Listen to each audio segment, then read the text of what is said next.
12, 1 y 2, y 3 y 4. ¿Ya todos lo tienen memorizado, 1 y 2? Interesante, terminamos Hebreos 11 con sermón número 11 y ahora hablamos de Hebreos 12, 1 y 2 con sermón número 12. No sé si hay alguna señal celestial en cuanto a eso. Hebreos 12, vamos a leer hasta 3, hermanos, o hasta 4. Dice, ya todos lo saben, digámoslo todos juntos, 1 al 4, Hebreos 12, 1 al 4. Por tanto, nosotros también, teniendo en derredor nuestro tan grande nube de testigos, despojémonos de todo peso y del pecado que nos asedia, y corramos con paciencia la carrera que tenemos por delante, puestos los ojos en Jesús, el autor y consumador de la fe, el cual por el gozo puesto delante de él, sufrió la cruz, menospreciando el oprobio, y se sentó a la diestra del trono de Dios. Considerad a aquel que sufrió tal contradicción de pecadores contra sí mismo, para que vuestro ánimo no se canse hasta desmayar, porque aún no habéis resistido hasta la sangre, combatiendo contra el pecado. Versículo 1 empieza, por tanto. Recuerde que en la carta original no habían capítulos y versículos, ¿verdad? Por eso, capítulo 12 no existió, sigue Hebreos 11 corrido, ¿verdad? Entonces por tanto es una continuación de lo que hablamos el domingo pasado. Si no escuchó el sermón del domingo pasado, vaya a la casa, busque en el Facebook, escuche ese primero y luego este.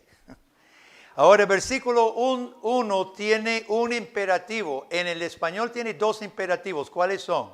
¿Cuáles son las dos órdenes o imperativos que tiene versículo 1?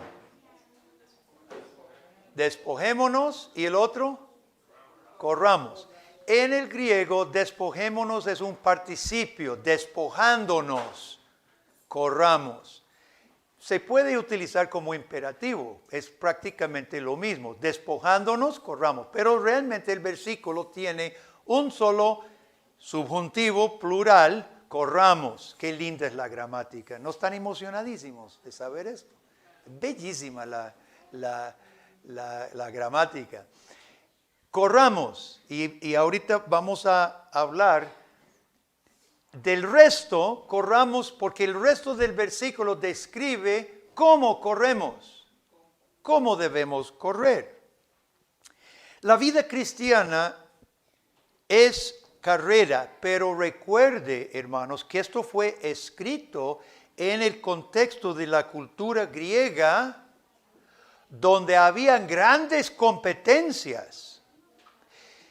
¿Cuántos saben el año en que las Olimpiadas empezaron? Yo me sorprendí. En el año 776 antes de Cristo empezaron las Olimpiadas. El tiempo de Isaías, el profeta. Ellos dijeron que Zeus descendió del cielo y sobre la montaña reclamó. Es una montaña en el noroeste de Grecia, Monte Olimpo, ¿verdad? Y Zeus bajó y entonces era su templo ahí, ¿verdad? Su montaña. Y de ahí en adelante empezaron a hacer las Olimpiadas. Evolucionaron durante los siglos. Y en el tiempo de Cristo eran grandes juegos internacionales, no solo de atletismo, sino se había vuelto pues un carnaval internacional donde no solo llegaban atletas, sino pintores, artistas para darse a conocer. En Olimpia se habían construido gimnasios de entrenamiento. Todo incluía una mezcla de atletismo con politeísmo. Los ganadores se creían imbuidos con el poder de los dioses, de Zeus. Si usted ganaba las Olimpiadas, era cosa seria. Usted prácticamente era héroe en su ciudad de donde venía. Algunos de los atletas que ganaron construían estatuas a sí mismos en su pueblo, ¿verdad? Era una cosa grande. Ahora, los autores bíblicos usan en muchas ocasiones esta idea de competencia deportiva. Pablo lo usa, Hebreos lo usa. Entendamos, hermanos, el contexto, esto que fue muy seria.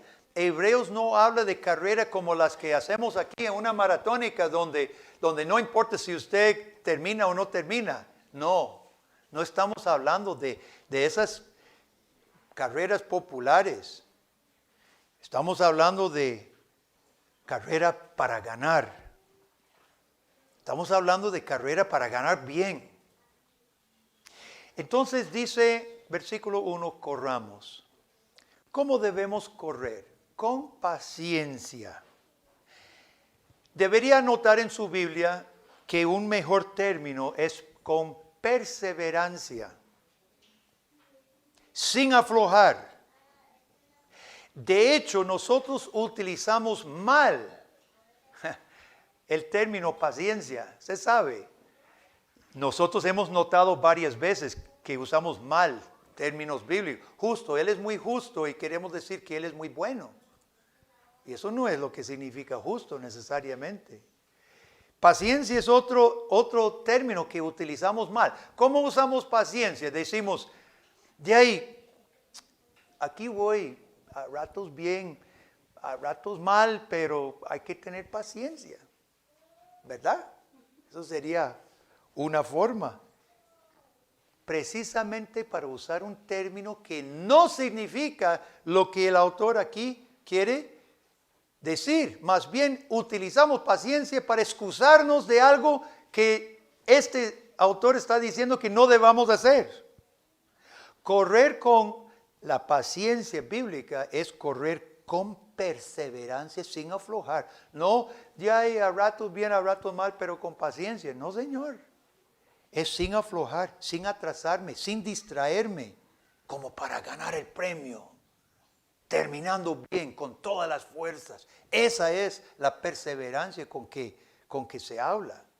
Entonces, en primer lugar, corremos ¿cómo? Con perseverancia. Cambie la traducción en su Biblia, mejor, porque paciencia la usamos mal.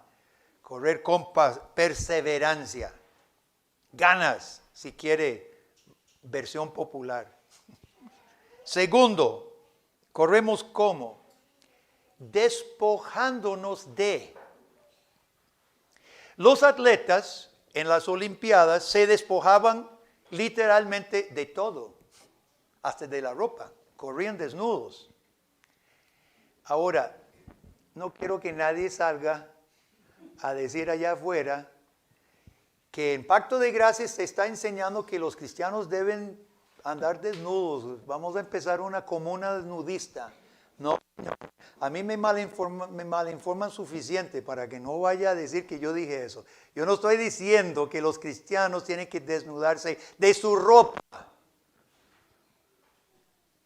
Pero de lo que atrase sí. Los atletas se desnudaban de todo para andar pelados, porque hasta la ropa atrasa, ¿verdad? Por eso los ciclistas usan shorts súper tallados y casi nada, ¿verdad? Ahora, piensa en su vida personal espiritual de esa manera, hermano. O no solo espiritual, también física, todo lo que estorba. ¿Qué es lo que nos estorba?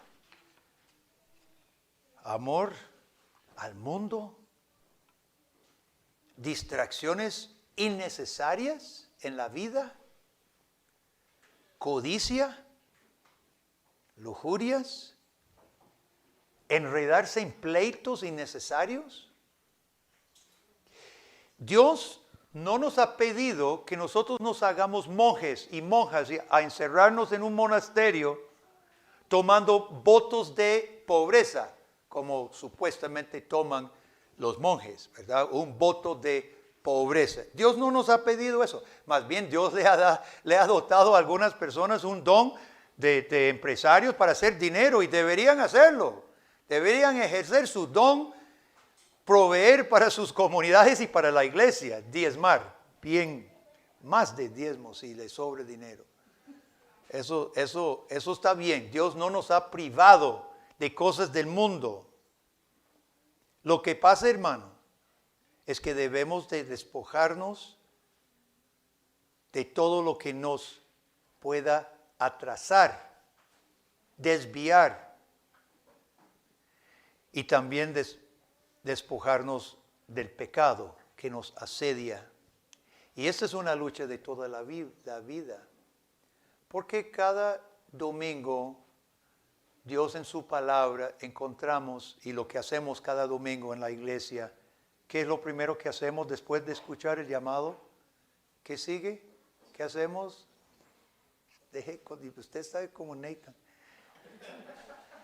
¿Qué hacemos justo después del llamado de la adoración, hermanos? La confesión. ¿Y por qué? ¿Y por qué todas las semanas confesando nuestros pecados? Porque pecamos. Porque esta es una lucha diaria, semanal. ¿Qué pasa con aquel cristiano que no tiene ningún deseo de venir a escuchar la palabra de Dios y confesar sus pecados ante Dios? ¿Qué pasa con esa persona? Me preocupa. Entonces, hermanos, nos despojamos de dos cosas. Estorbos de las cosas de este mundo que podrían ser legítimas. Cosas legítimas pueden estorbar. Necesitamos ver, porque los convertimos en un ídolo. Y lo que es claramente contra la ley de Dios, el pecado. Entonces, primero, correr con paciencia. Segundo, correr despojándonos de. Tercero, corremos teniendo en derredor nuestro tan grande nube de testigos. Qué concepto más interesante. No hay muchos pasajes, creo que podría haber unos más, pero aquí es impresionante la metáfora o el símbolo que nos deja Hebreos. Teniendo en derredor, y piensa en el estadio griego, ¿verdad? Vamos a correr en el estadio y en la gradería, testigos. Este término llegó a significar mártir, porque los cristianos primitivos daban testimonio hasta la muerte. Entonces, marturio llegó a ser mártir, ¿verdad? Pero aquí significa los del Antiguo Testamento que terminaron sus vidas no traicionando a su Salvador. Vamos a hacer silencio, chicos. Estos dieron testimonio más bien de la evidencia del poder de Dios hasta el final. Muchos fueron perseguidos y hasta torturados por su fe, pero no cedieron en ningún momento. Y el autor de Hebreos dice, ustedes corren con una gran nube de testigos alrededor. Los pone como los espectadores de usted.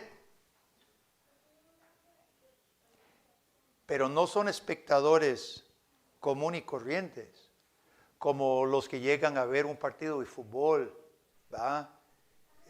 Los que llegan a ver un evento atlético, tal vez apuestan, beben, es un fiestón. Estos no son espectadores así, mi hermano. Fíjese en ellos. Llevan cicatrices en sus cuerpos. Algunos están vendados porque perdieron miembros de su cuerpo. Ahí está Jeremías habiendo sido apedreado. ¿Quién sabe cómo se aparece ese?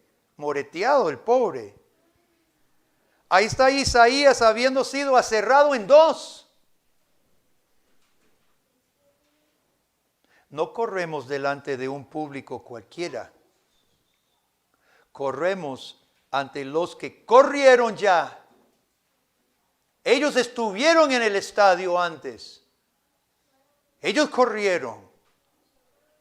Ellos lucharon.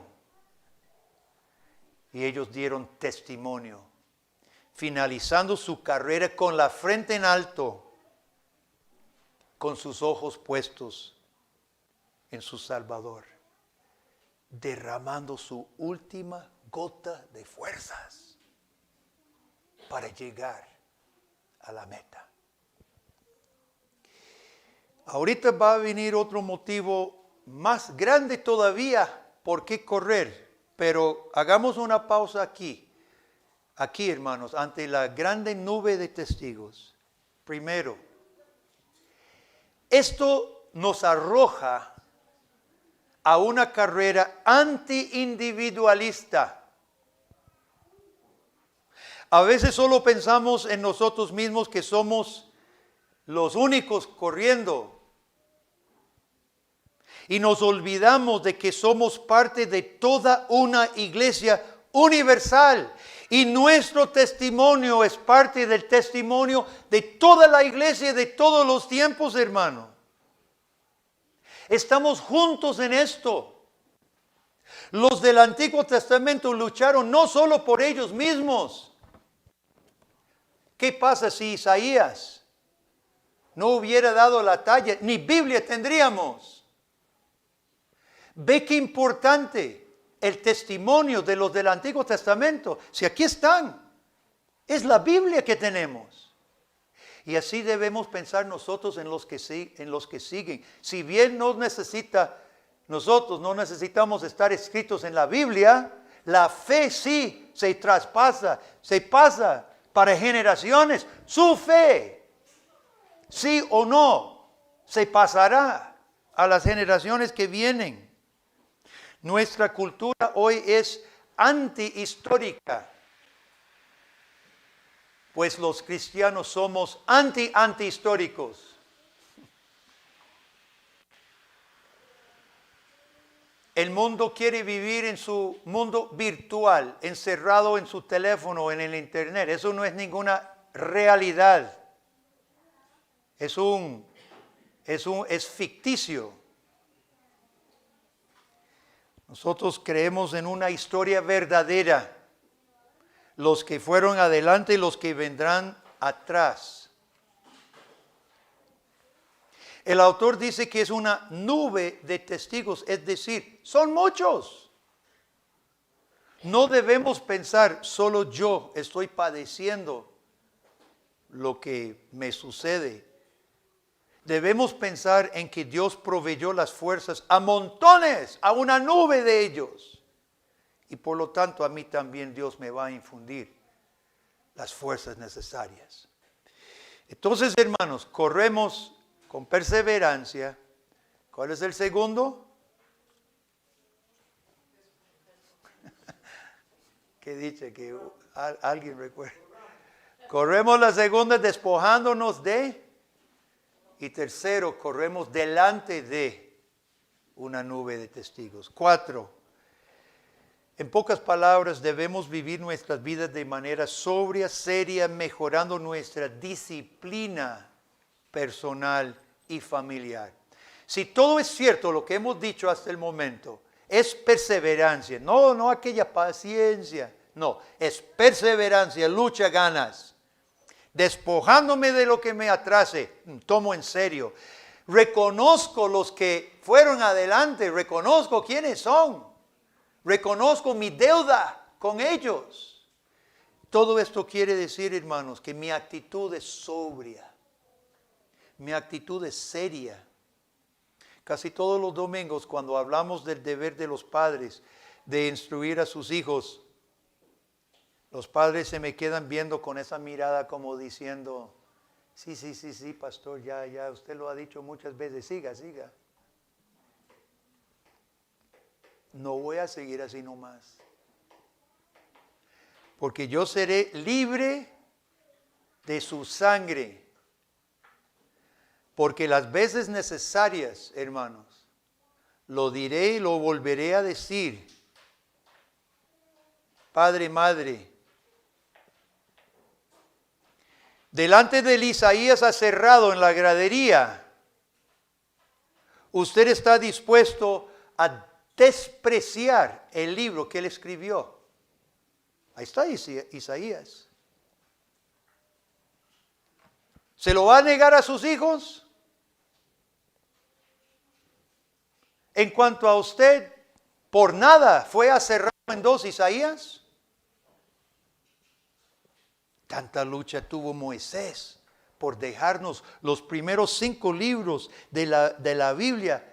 ¿Usted está dispuesto a decir delante de él, no, tengo otras cosas más importantes que compartir con mis hijos?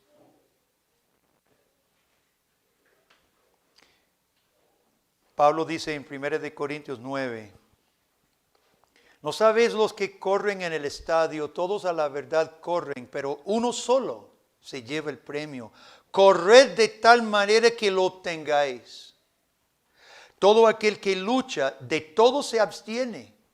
Ellos a la verdad para recibir una corona corruptible, pero nosotros una corona incorruptible. Así que yo de esa manera corro, no como a la aventura. De esa manera peleo, no como quien golpea el aire, sino que golpeo mi cuerpo, lo pongo en servidumbre, no sea que habiendo sido heraldo para otros, yo mismo venga a ser eliminado. En 2 de Timoteo 4, Pablo dice, yo estoy para ser sacrificado ya, el tiempo de mi partida está cercano, he peleado la buena batalla, he acabado la carrera, he guardado la fe. Por lo demás, me está guardada la corona de justicia, la cual me dará el Señor juez justo en aquel día, y no solo a mí, sino también a todos los que aman su venida. Todos los que están en aquella nube alrededor suya, todos dijeron lo mismo, pudieron decir lo mismo al acabar su carrera. En su lecho de muerte podrá decir lo mismo. Versículo 2 nos da la máxima motivación que puede haber. Puesto los ojos en Jesús. Cuando uno corre, no sé si usted ha participado en carreras. Yo no era así gran atleta, pero sí me obligaban a correr maratónicas de 3 kilómetros para poder jugar básquet. Y yo era fanático de básquet, entonces una vez gané primer lugar, una sola vez. Y cuando uno corre, tiene que mirar hacia atrás. Si usted está tratando de correr primero y se vuelve a ver, usted va a tropezar y usted se va a caer. Usted necesita mirar fijamente hacia adelante. El cristiano corre mirando ¿a qué? A Cristo, a Jesucristo, autor y consumador de la fe. A veces los cristianos se tropiezan y caen. A veces los cristianos se desvían y se pierden porque no están mirando lo que deben mirar. Vuelven la mirada para ver a otro. Usted no corre bien viendo a otro cómo está corriendo él. Preocúpese por la carrera suya. Algunos cristianos se detienen a escuchar los que se burlan. No, hermano. Para otros cristianos parecen niños. Uno de nuestros hijos tenía visión láser. Caminando podía ver la cosa más diminuta en el piso y paraba. Había que parar con él para juntarlo, ¿verdad? Porque algunos cristianos parecen niños. Cualquier cosita que brille lo distrae y paran. Dios dice, miren a Cristo y corra. Miren a Cristo y corra. Porque Él es autor y consumador de la fe. Jesús empuja y Jesús jala. ¿Qué más necesita? Es autor y consumador. nos jala y nos empuja. Cristo es nuestro todo. Y si quito la mirada de Cristo, ¿qué pasa, hermanos? ¿Qué es lo que estoy mirando? Un ídolo. Si no es Cristo en que está enfocado mis ojos, es un ídolo. Ahora, Cristo es ejemplo y Cristo es más que ejemplo. Necesito que pongamos atención porque eso es un poquito delicado. Cristo es ejemplo y Cristo es más que ejemplo. Algunos reformados dicen, deje de decir que Cristo es ejemplo, Cristo es salvador. Sí, estamos de acuerdo, Cristo es salvador. Pero Jesús no es menos que ejemplo tampoco, hermano. El autor de Hebreos traza un paralelo, un tipo de paralelo. Este versículo 2, fíjese bien. Traza un paralelo entre Cristo y nosotros. Cristo despreció la cruz, menospreció su oprobio. Y en esto sirve como ejemplo para nosotros, para que no permitamos que ni siquiera cruces u oprobio nos paren en el camino. En cuanto es ejemplo para nosotros, hermanos, la Biblia presenta la vida de Cristo como la meta para la cual Él nos redime. ¿Cómo era Cristo? Deseoso de hacer la voluntad de su Padre. ¿Cuál es la meta de salvarnos? Hacer la voluntad de Dios. Entonces el ejemplo de Cristo es la forma encarnada, la meta a que Dios nos redime. Entonces Cristo es pionero de la fe. Él fue adelante precisamente poniendo el ejemplo para formarnos a su imagen. Pero sí, Cristo es más que ejemplo, es más que pionero, es salvador del pecador, porque tomó nuestro lugar delante del trono de Dios, del Dios 3 veces justo y 3 veces santo. Y dice versículo 3, consideradlo, considerad aquel. Contemplemos, hermanos, contemplemos a Jesucristo. Entonces, este Cristo para que nuestra fe no se desmaye, para que nuestra fe sea edificada y nuestro ánimo fortalecido. Dice que por el gozo puesto delante de Él. ¿Cuál es el gozo que animaba a Jesús? ¿Cuál es el gozo que animaba a Jesús? ¿Qué gozo? ¿Qué era el gozo de Jesús? Primero, su sumo gozo era hacer la voluntad ¿de quién? De su Padre. Mi voluntad es hacer la voluntad del Padre, dijo Jesucristo en más de una ocasión. ¿Y cuál era el deseo del Padre? Tener un pueblo salvo. Pero el Padre no podía salvar un pueblo sin el Hijo tomar su lugar del pecado y presentar su vida en la cruz. Dios el Hijo, Jesús, gozosamente aceptó esa terrible misión sin ni una sola vez quejarse. Su gozo máximo es agradar a su Padre. Ese es nuestro Jesús. Contémplelo. Contémplelo, dice Hebreos. Contémplelo, considérelo. Aquel Jesús que tanto amó a su Padre, hizo su voluntad, aceptando la misión de venir a ser crucificado. Pero más, hermano, pero aún más.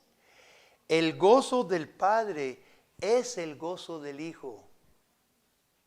Es el mismo gozo del Hijo. Jesús se goza en salvar a sus hermanos, ¿sabe? Jesús se hizo hombre, identificado completamente con nosotros, y se goza Él en llevarnos como nuestro guía, nuestro buen pastor al Padre. Oiga lo que dice Isaías 53 en el versículo 11. Isaías 53 es el gran capítulo del Antiguo Testamento sobre Jesús. Oiga lo que dice. Verá el fruto de la aflicción de su alma y quedará satisfecho.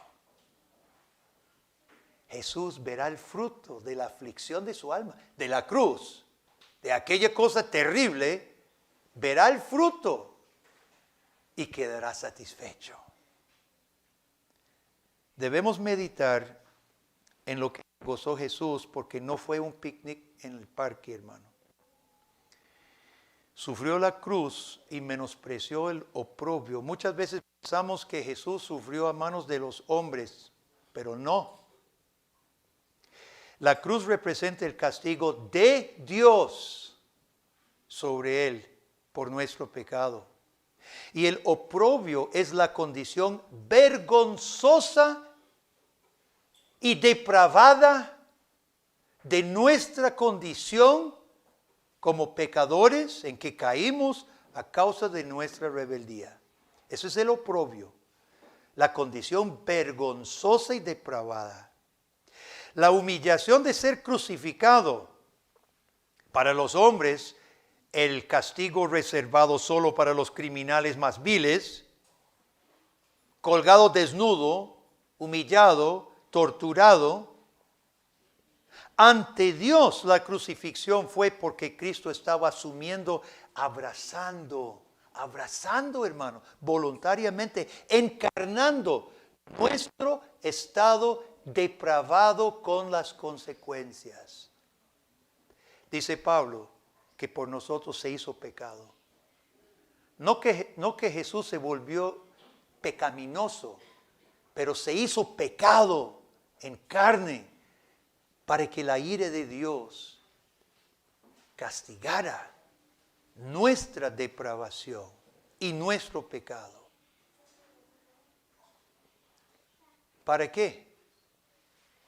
Bueno, al vencer y al triunfar, se sentó a la diestra del trono de Dios, de donde había sido enviado. Ahí estaba antes de venir al mundo. Y volvió. Y siendo autor y consumador de nuestra fe, ahora Jesús reina y gobierna por los que Él salvó. El que ha creído en Cristo tiene la plena satisfacción de saber que todas las consecuencias de nuestro pecado han sido vencidas. Todas. Y si seguimos un tiempito más en este mundo, seguimos con perseverancia, etcétera, corriendo. Pero sabemos que el futuro es con Dios en Cristo eternamente, compartiendo su gozo pleno junto al trono de Dios. Concluyamos. Versículo 3 y 4 es la conclusión del autor a todo esto, capítulo 11 y estos dos versículos. Considerad aquel. Esta es la conclusión. Consideren a Cristo para que su ánimo no se canse. Y dice de forma muy, muy suave, porque no los han matado todavía. ¿Verdad? A veces los papás le decimos a nuestros hijos, deje llorar, no se está muriendo. Bueno, más o menos el autor de Hebreos dice lo mismo, no los han matado todavía. Y si no los han matado, sigan adelante. Es que toda la eternidad nos queda delante con el gozo de Cristo. Qué hermoso es ser cristiano. Nubes de testigos honrosos fueron adelante, dejando excelente ejemplo, testimonio de fe y obediencia. Jesús, hombre, caminó esta tierra dejando el ejemplo más poderoso posible para nosotros, en gozarse en hacer la voluntad del Padre. Y Jesús, Dios, porque Jesús es hombre y Dios, y Jesús, Dios, tomó nuestro lugar en la cruz, santificando nuestra relación con el Padre. Qué hermoso es ser cristiano. Si no nos han matado todavía, ¿qué esperamos para seguir nuestra carrera? Sirviendo al Señor, sirviendo a nuestros vecinos con el amor del Evangelio, sirviendo a nuestro país con la única solución que sirve, la palabra de Dios. Queridos hermanos, puestos los ojos en Jesús, corramos con perseverancia la carrera que tenemos por delante. Amén. Oremos. Padre, gracias por este pasaje tan hermoso. Jesús, gracias por tu amor, por tu sufrimiento y por tu victoria. Ahora, Dios Espíritu Santo, infunde en nosotros aquella misma fuerza y ánimo que tuvieron esta nube de testigos que nos rodea, que tuvieron ellos, danos también.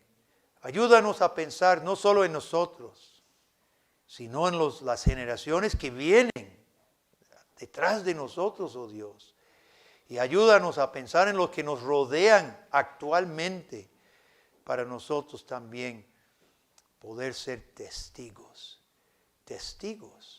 de tu amor, de tu salvación y tu gracia. En nombre de Jesús te lo pedimos. Amén.